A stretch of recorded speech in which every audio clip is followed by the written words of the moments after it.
All right, so now we're looking at the light board here in the mini studio, and it's pretty straightforward on how to use it.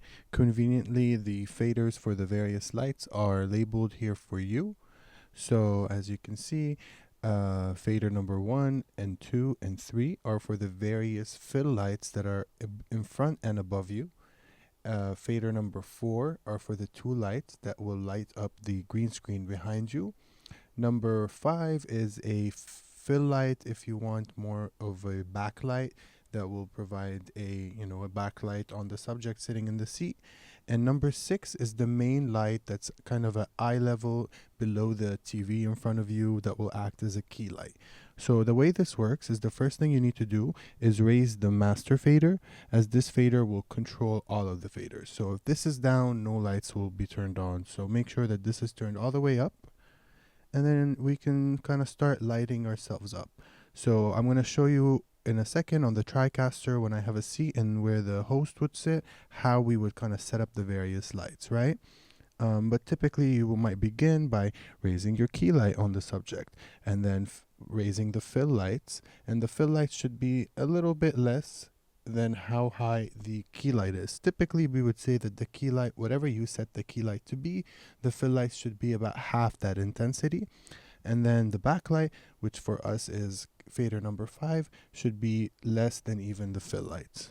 And then number 4, which is the lights on the green screen behind you, you can turn those all the way up depending on if they're overexposed or not on the shot. But the idea with the green screen lighting is that it should be as brightly and evenly lit as possible so that you can get a kind of consistent color green across your frame, which would kind of help making your key cleaner, right? And remember, like I said, this main master fader will control all of the lights. So if I turn this down, it will kind of fade all the lights out. So this is a good way to quickly kind of turn the lights off while maintaining the kind of variations in the lights that you would like on your subject. And then I can just turn this back on and I'll be back in business. Faders number 7 and 8 are not assigned to anything. You should make sure that you are not kind of clicking on any of these toggles, as it might make the lights behave a little weirdly. If you notice that the lights are kind of flashing on and off at a specific rate, it's probably because you kind of toggled one of these. All of these buttons should be turned off except for the last one, the memory one, and then the speed knob should be turned all the way down. Most of the time this should be left as is, but in case somebody messed with it before you came into the studio, that's how to kind of reset these settings so that the lights behave correctly. So now let's try to do some lighting on myself here in the mini studio. I'm going to begin by raising my key light, which is the front light on fader number 6. I'm going to raise it until I'm satisfied with the amount of light on my face, not too much so that I'm overexposed. Now I'm going to raise my faders 1, 2, and 3 on the light board to fill in my shadows that you can see on the top of my head. Since the key light is directly on eye level, the shadows it creates are a little bit above my head. So as I raise these faders, you'll see that it starts to fill in some of the shadows on my face. Next, I'm going to raise the fader number 5, which controls the backlight on me. If I turn this all the way, you can see very clearly what it does here on my hair. It is, creating a backlight on me, which really helps to separate me from the green screen and to give me a kind of a clear outline. And then lastly, I'm going to raise the light on fader number 4, which is the light for the green screen. I want to turn this pretty high up, but not too much that it starts to kind of fade me out, but enough so that the green screen is well and evenly lit. So this might be what your lighting is going to look like.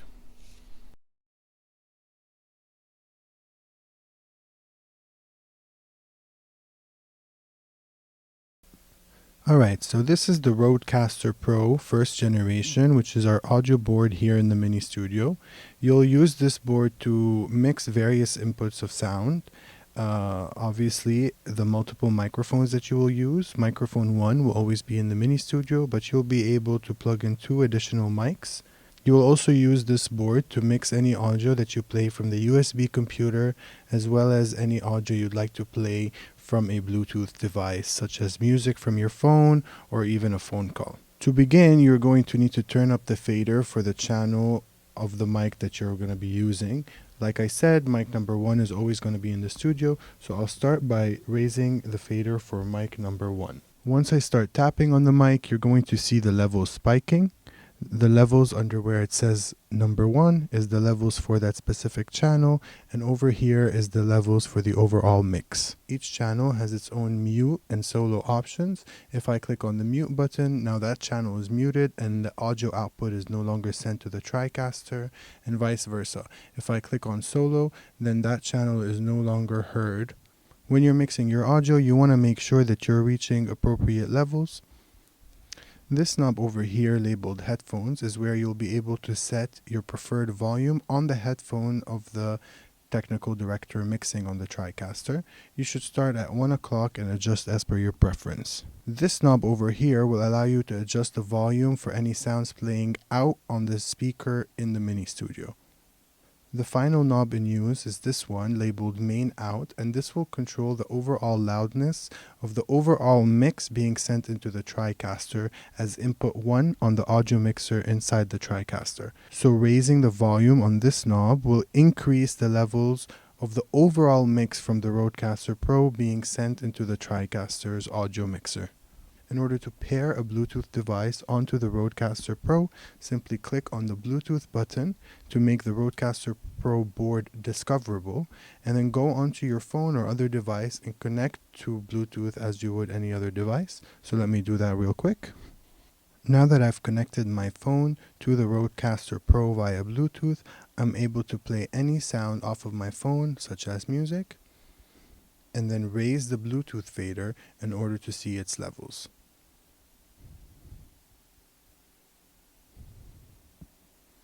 If I would like to hear it on the speaker, all I need to do is turn up the speaker volume over here and on the speaker. There are various other features native to the Rodecaster Pro board that are not in use inside of the Mini Studio due to how it's set up. For example, you are never going to put your SD card directly into the Rodecaster Pro. Rather, you would put it into the Blackmagic recording deck to record your full production. Same thing with the record button. You do not need to click the record button in order to get audio sent into the TriCaster.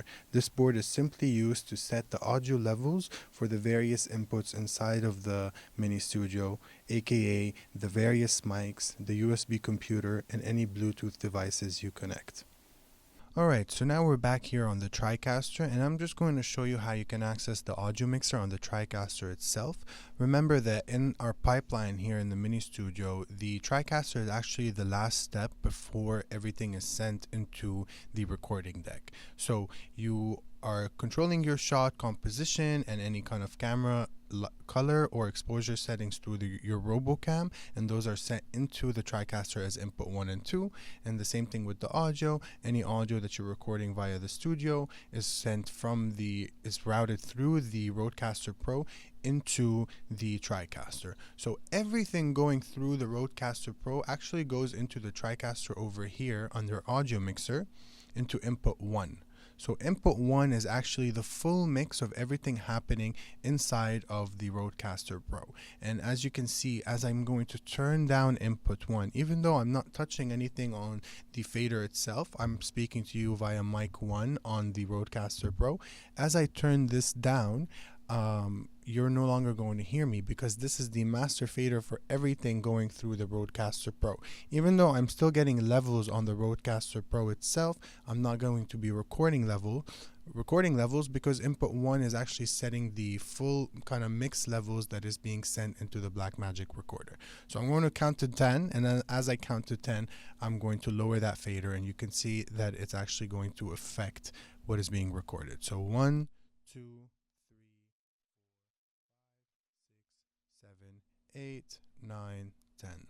Okay, so it's very important that you actually make sure that you're getting audio levels on the Blackmagic recorder, and if your levels are a little bit too high or a little bit too low and you don't want to kind of mess with the overall mix that you've created on the Rodecaster Pro, this is kind of the last stop where the audio goes, where you're able to adjust it to make sure that it's hitting the correct levels, it's not peaking, going over 0, and it's not too low that it's going to be annoying to listen to. The switcher, the audio mixer itself over here is also useful to mix other audio that starts in the TriCaster. Typically, that's just going to be over here, everything in blue. So your DDR1 and 2, if I'm playing sound of my DDR1, so let's say I have this River Bridge video and I'm going to hit play. This River Bridge video has sound, but if I go to my, let me make sure it's looping, but I'm going to go to my audio mixer, I see that the DDR1 has sound, maybe it's too low. You guys can probably hear it right now. As I turn it up, it's going to make it louder, and as I turn it down, it's going to mute it.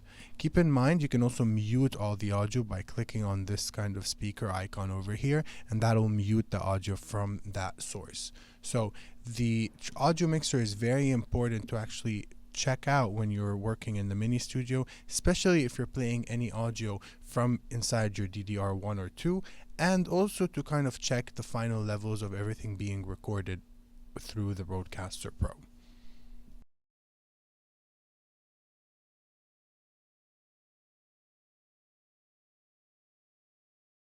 Here is the new RoboCam control unit. In the mini studio, it controls the two robotic cameras on your left and on your right. Camera 1 is on your left and camera 2 is on your right. This control unit is designed for professional PTZ cameras, pan, tilt, and zoom cameras. This system can store up to 100 shots per camera, storing full shot data, things such as your framing, which include your pan, tilt, zoom, as well as your focus, white balance, exposure, and more. You can recall any preset shot instantly using a numbering system that you define. The first thing we should go over is understanding the interface of the board. The board is made up of a few panels. Each one of these is its own separate panel with its own specific use case. The first one you will need to work with is up here. There are 10 buttons. Only 2 will be active at all times. This is where you choose which camera you want to control. This board can control up to 10 cameras, but we only have 2 cameras in this studio. That's why only the first and the second button are turned on. Whichever button is orange tells you which camera is currently being controlled. Right now, camera 1 is being controlled via the joystick. The joystick is our second panel. This is where you'll be able to make camera movements to frame your shots or to make live camera movements while you're recording. This is a PTZ joystick. You can pan left and right, tilt up and down, or you can also twist the top of the joystick to zoom in and out. If you hold down on the top button, it will reset the camera's position to default. This is your numbering panel. This is where you will store and recall shots that you number. Once I frame a shot using my joystick, I can recall that shot instantly. In order to store a shot, you must first make sure that the direct recall button is turned off. I will frame my shot, and then I will choose a number to assign to that shot. For example, number 1. I will click on number 1, and then I will hold the store button until the interface turns white up here. Now number 1 is stored. In order for me to recall that shot, I have 2 options. Either to click on number 1 and then click on recall, or if I have direct recall enabled, then all I have to do is click on number 1 and it will automatically jump to that position. Keep in mind that the direct recall will only work for 10 shots, the first 10 shots stored. If you have a shot, for example, shot 22 stored, you will need to turn off direct recall, click on 22, and then hit recall. Another thing that is very important is that you make sure this green button that says active is turned on. If this button is turned off, then the whole panel will no longer be functional. There is a green active button on the top of each of these panels. Same thing with the joystick. If this green button is turned off, then the joystick will no longer work. This is there to ensure that you don't accidentally use a panel that you don't mean to use, but it can cause confusion. If you think things aren't working, make sure that the green button is turned on for all of your panels. This panel controls a few things. It controls the zoom and the zoom speed. It controls the focus, whether auto or manual focus, and the speed of the focus. And it also controls the iris, the opening of the iris, and whether or not you would like to enable automatic exposure.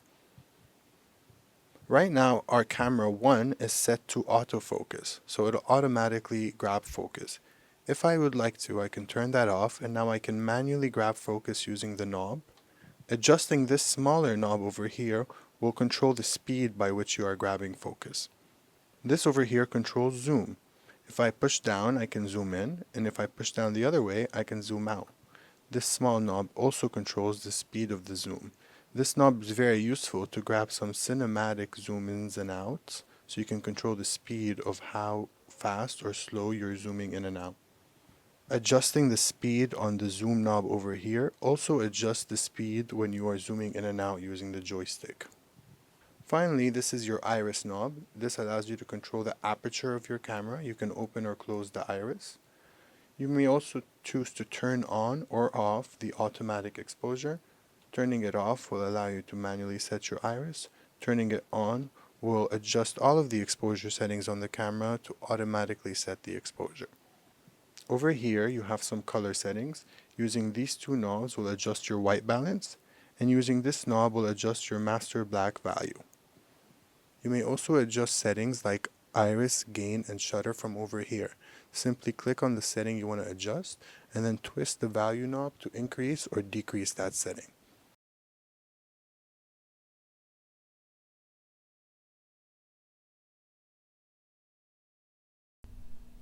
Now I'm here on the TriCaster in a brand new session, and this is what it'll look like when you start your own session. So over here on the top left, we have all of the inputs that I have access to switch to. So input 1 and 2 are the cameras to my left and to my right, and input 3 is the internet computer that you see below the glass. Inputs 4, 5, 6, 7, and 8 will always be black by default. We also have our DDRs 1 and 2. These are media players that you can use to input videos or images or sounds. And then you have your GFX 1 and 2 over here, and these are used mainly to overlay graphics or text on top of your images. Beyond that, you also have 4 mixed effect inputs that we'll get into later. You can use those to create composites where you're mixing multiple inputs together. Most commonly, you will use those to create a green screen composite with one foreground and one background. But in the new TriCaster, you have more options to do than just a simple 2-layer composite. You have your various buffer inputs, and then you have a black screen input. On the interface itself, this box over here is where you'll be able to set what your auto transition is. So we can see that right now it's set to be a fade. So when I hit auto, it'll fade between my program and my preview monitor. If I click over here, I'll have access to more transition options. You have 9 transition options quickly selectable over here. However, I can change what these 9 options are by clicking on this plus icon and scrolling all the way down to where it says transitions, and then choosing one.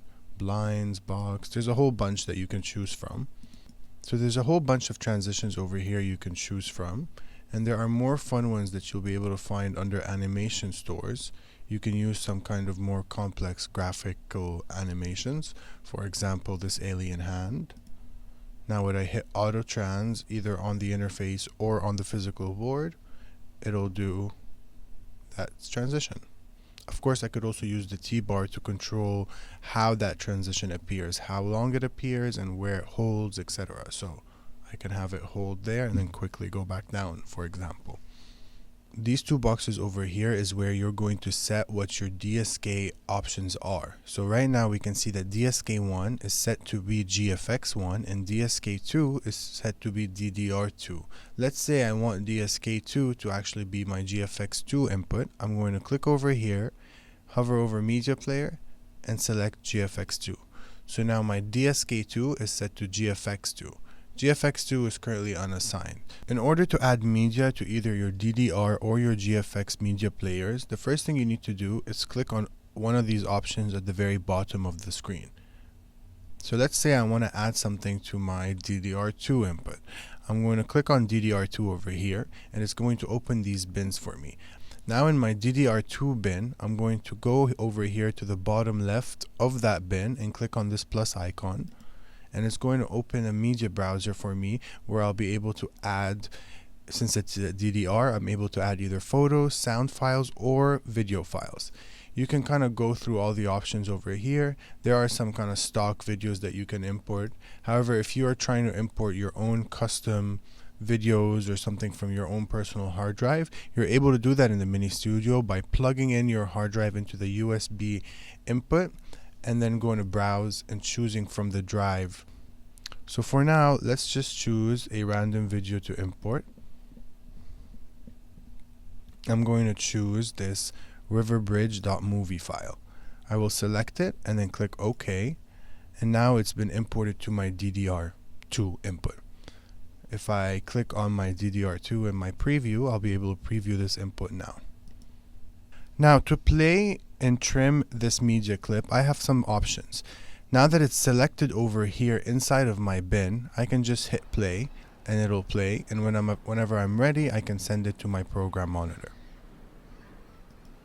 I can also trim this video by setting my ins and my outs. So let's say I only want to play a specific portion. Let's say I want to start the video from over here. So I will put my cursor where I want it to start and click on set in, and I want it to end maybe over here. So I'll put my cursor where I want it to end, and I'm going to click on set out, and now the video will only play for that duration. Once I hit play, you'll see over here in my program monitor, it's going to play that portion only. I can enable looping as well from over here by clicking this kind of circular arrow, and now when I play it, it will constantly play on a loop, only for that kind of trimmed portion that I've selected. Over here, I'm able to set the playback speed, so if I wanted to play 2 times as fast, I would set it to about 200%, and then play it like that, and now it's going to play at 2 times speed. If I want to play it in slow motion, then I'm going to set it to a number below 100%, maybe 50% speed, and now it's going to play half as fast. I also have some more kind of playback options over here. If I enable autoplay, this will allow it so that automatically when I send my preview monitor into program, either by hitting the take or the auto button, it's going to automatically play that video. This is very useful so that you don't have to sync the play. This is very useful so that you don't have to sync when the video plays with when you switch to it. It'll automatically start playing the second you hit take. Keep in mind that the way these kind of bins work is that you can have multiple videos or images inside of one kind of DDR bin, but only one video or image can be assigned to the DDR2 input. Let me show you what that means. I can import a second video, and a third video, and even a fourth video. But only one of these videos can be DDR2 at a time. The way you select which one of these videos in this bin is DDR2 is simply by clicking on it, and it'll be highlighted in blue, signifying that now this video is assigned to DDR2. You can switch in between bins. So let's say I want this video to be my DDR2 input, but my River Bridge video to be my DDR1 input. Of course, I can go to my DDR1 bin and click on the plus icon over here to import it again, but I can also just click and drag it and just drop it in my DDR1 box. So now let's talk about adjusting your input settings. Inside the TriCaster, you are able to adjust various kind of color settings for all the inputs inside the TriCaster. So for example, we're going to use this 2-shot green screen stock footage. And I want to apply some kind of color settings to it. How do I do that? I can hover over my input over here. So this is in DDR2, and I can click on this gear icon. This will open this kind of dialog. I have to make sure that I'm under the image option, and this is where you'll find various kind of options to manipulate how your kind of source or input looks like. The first one is auto color, so I'm going to move it over here to the side so we can see what it's doing in the preview window. Auto color will just apply some automatic color corrections to it. You can try it for your inputs and see what it does. The only thing about this is that it doesn't give you a lot of control over what kind of color adjustments it's doing.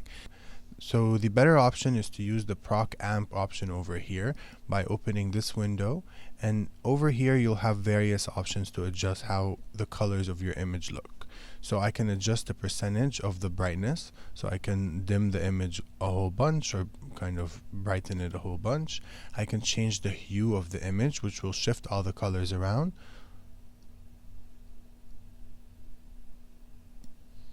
I can adjust the contrast of the image, which will kind of create a bigger distance between the shadows and the highlights. Or I can change the saturation, which is kind of adjusting how much the intensity of the colors is, right? So as I increase the saturation, you'll start to notice that all the colors become super bold. And then finally, I can adjust my white balance. So this is very useful to do in the TriCaster, especially since it's a little easier to do it from over here than to actually adjust it on the cameras from the RoboCam control unit, because you'll be able to use a dropper over here, and you can kind of compare the white balance of the cameras to actually how it's going to appear in the TriCaster's input. If I were to adjust the white balance on my own camera, I would maybe hold up a piece of white paper. In my case, I'm wearing kind of a white shirt, and I can kind of do it by selecting that white piece of paper using the dropper. In our example over here on this green screen 2 shot, we might be able to do it on his collar, for example. I'm going to click and hold on this white box over here where it says white balance, and I'm only going to release it when I find the white pixel that I'm trying to select. So actually, let's do it over here on this kind of paper. Let's see if I can find what the widest part of the image is. Maybe over here. And I will only release it when I want to select that kind of white balance adjustment, and we can see that this is the white balance that it placed on the image. It's not a perfect white balance in this case, but it did kind of shift the tones of the image to make a more kind of true to life color temperature. The nice thing about all these kind of image color adjustments that you can do is that they're non-destructive. At any moment I can uncheck ProcAmp and it will remove those adjustments, and I can check it again and it will put them back. I can also click on this reset button over here, which will reset all the settings back to default.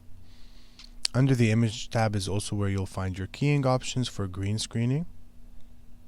Under the image input options is also where you'll find the keying options. So this is useful to remove kind of the green or blue screen behind you. This will be covered in depth in another video.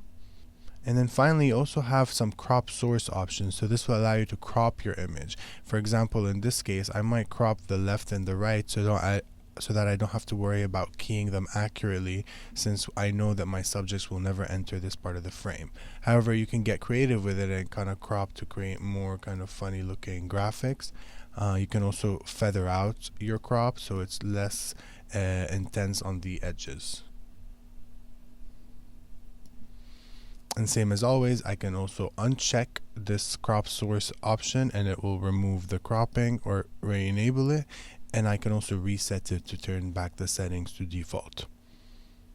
Alright, so let's talk a little bit about using our DSKs. So, as I mentioned previously, the first thing you need to do is actually set up your DSKs. So, this over here is where we're going to set up what our DSK input is. So, DSK1 is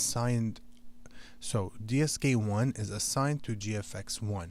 Currently, if I go to my GFX1 bin, there's nothing in here. So the first thing I need to do is import a graphic or anything to kind of overlay over my my footage.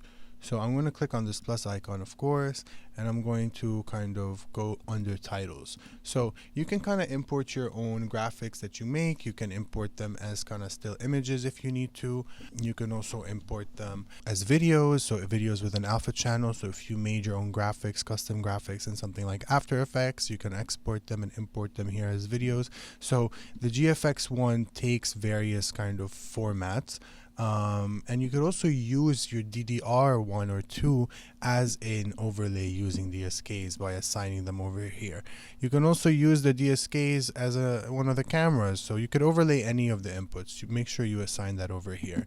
For now, I'm going to just use one of the templates that they offer me. So when I go over here to import under titles, there's a whole bunch of things that I could use in the format that TriCaster gives me. So you can go through these yourselves and kind of decide which one is good for you. So for now, I'm just going to use a random lower third that they kind of offer. I'm going to use this one. the arrow lower third, click OK, and now it's imported. I'm going to preview my GFX1 window, which is what I've just created, and I can see what it looks like. So it kind of offers you a template for you to type what you need to type. So I can right click on it over here and click on edit title, and now I'm going to be able to actually edit what that overlay looks like with the template that they provided me. So over here I'll just put my name, and then maybe the title underneath.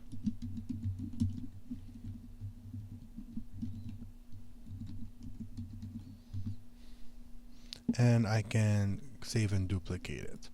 So I've created this lower third. It looks like it's black in the preview, but actually this black is an alpha channel. So this is actually a transparent channel that I can overlay over anything I want, as you can kind of tell over here with the grid. Alright, so now that I've assigned my DSK to be GFX1 and I've set up my GFX1, the next thing that I need to do is make sure that I'm happy with the transition of that DSK. Right now it's set to fade, but I can change it to be something else. So if I click on the fade over here, maybe I want my lower third to, instead of fade, I want it to kind of pop up from the bottom like this. So I can kind of assign it to be that, and that's going to look a little bit like that. The way that DSKs work is that it's going to, if you just toggle it to send over here, it's going to send it to whatever is in program right now. So right now my program is actually this monitor that you guys are looking at, my full screen share, and so when I click in over here to kind of initiate that DSK, it's going to send it into the program, and then I can see it for a few minutes and then I can send it back out. That might look like if I was actually live on this shot, I could send it over in here, you could see it for a few minutes, and then I could send it back out. It's important to also understand that the DSKs kind of work as toggles. So once they're enabled, they're going to be on all your inputs. So as you can see, it's also on my preview input right now. And as I switch what my preview input is, I'm always going to be seeing this DSK because it is toggled on. So it's always going to be up there until I toggle it off, and then it's going to go away. So keep in mind that the DSK is not kind of tied to only your program monitor or only the preview monitor or only whatever it was in program or whatever was in preview, but it's either active or deactivated. So make sure that you are happy with it before you kind of send it to program.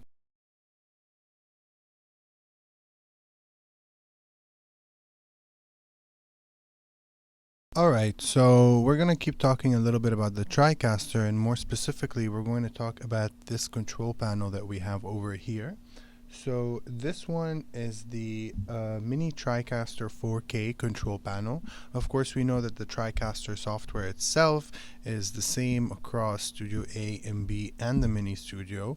However, the difference is that the Studio A and B have a bigger control panel. It's the TriCaster Flex. Over here, you have the TriCaster Mini 4K.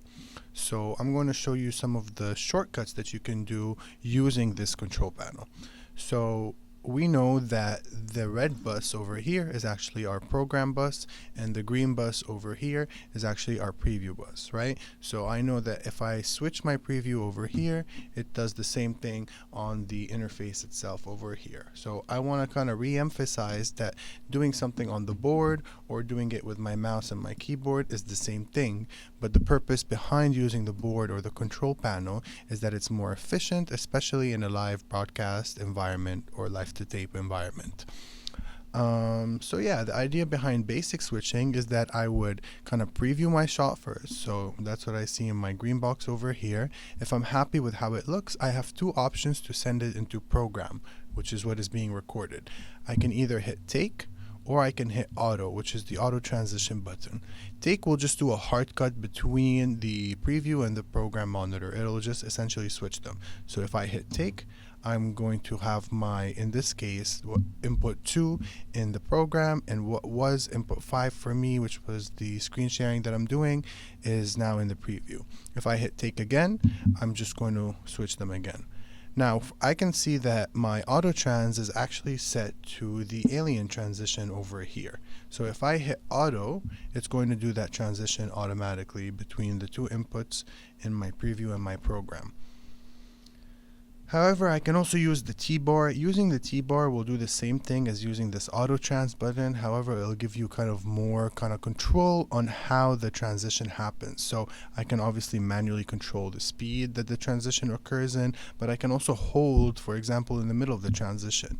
This alien transition is a good example of that. So I can hold the alien's hand here in the middle for quite a minute before I quickly send it back down, doing that with the T-bar. So that's kind of the idea behind basic switching. Again, you kind of preview your shot and then you hit take to send it, preview your next shot and then hit take to send it, etc.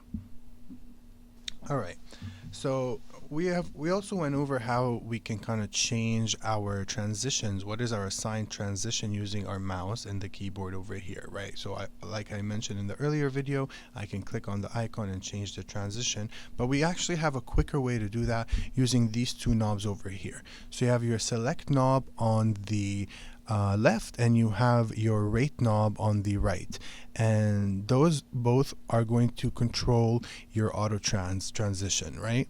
So by switching my select knob over here, you can see that on this box over here where the transition happens, I'm actually switching between my 9 quickly pre-selected transitions. So remember how I said over here you can set 9 transitions to quickly select. Using this knob, we'll quickly switch between those transitions. So now I have a twirl. And then the rate knob over here will control how fast or slow that transition happens. So as I change my rate knob, you can see that the duration on the transition is changing on the interface itself, right? So let's say I want this twirl to last a full 2 seconds. So I can change my rate knob until it says 2 seconds, and then when I hit auto, it'll take 2 seconds to complete, versus if I took it all the way down and then I hit auto, it'll happen quicker. So that's about it for the transition options that you can do on the board. Let's talk a little bit about the quick mixed effects options that you can do. So up here you have 5 buttons. So the first one that you're going to be on by default says main, and then you have your mixed effects. So you have mixed effect 1, 2, 3, and 4. All right, so you should always be in main when you're just doing the basic switching. So this main mode is for basic switching when you're switching between inputs to control what is being recorded. But this mixed effect options is just a quick way to actually assign your mixed effects. So you saw in the earlier video how we can actually use our mixed effects to create green screen composites, right? So in that video you saw Jose go on mixed effects 1 over here, and he made sure to click that we're going to be using 2 layered composites, and then you just assign your foreground and your background. We can actually do all of that using just the board. How does that work? So I can see right now that my mixed effect 1, the foreground is input 1 and the background is DDR1. So if I click on ME1, mixed effect option 1 on the top over here, I'm going to see exactly that. So I'm going to see that the program and preview bus has now changed, and it's no longer reflecting actually the program and preview bus. Actually, now it's going to show you foreground A and background B. Why? Because we are actively in the mixed effect 1 option. So what we're doing right now is assigning our mixed effect using the board. So this is telling me that in mixed effect 1, the foreground is input 1 and the background is DDR2, which is what we have on our interface over here. Alright, if I click on mixed effect 1 over here, ME1 over here, it's going to show me now what ME1, mixed effect 1, is comprised of, right? So instead of showing me typically the program and the preview, as you can see on the screen, my program is actually input 5 and my preview is input 2, but the board does not show me that anymore. That's because these buses are no longer reflecting the program and the preview. They're actually reflecting the foreground A and the background B inside mixed effect 1, because we have this mixed effect 1 button activated. So again, like I said earlier, if I do something on the board or if I do it on the software itself using a keyboard and the mouse, it's the same thing. So this is just a quicker way to assign your mixed effect. So instead of doing it on the mouse and trying to select, oh, I want DDR1 to be my background, I can just click that over here. and let's say I want my foreground to be input 2, and I want my background to be DDR1. As you can see, that was immediately reflected when I clicked on the board. It was immediately reflected on ME1, and vice versa. If I want to do it on the board, so I'm going to make my foreground input 1 and my background DDR2, you can see that that also changed automatically on the board. So these buttons over here just allow you to set your mixed effects quickly and automatically. And once you're done setting up your mixed effects, you're going to click on your main option over here, and that's going to take you back to your basic switching options. All right.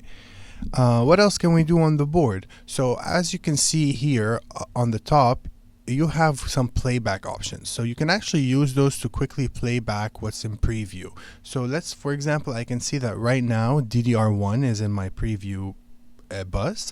And so if I want to play it using the board and I don't want to play the video using my mouse, so I can actually access these playback options by using my shift button over here. So as I hold shift, I can now hit on play, and you can see it's now playing that video in DDR1.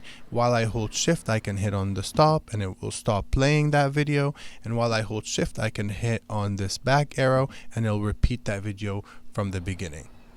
So again, you could do all of this using just your mouse and your keyboard, but this is just a quicker shortcut way to play whatever is in your preview.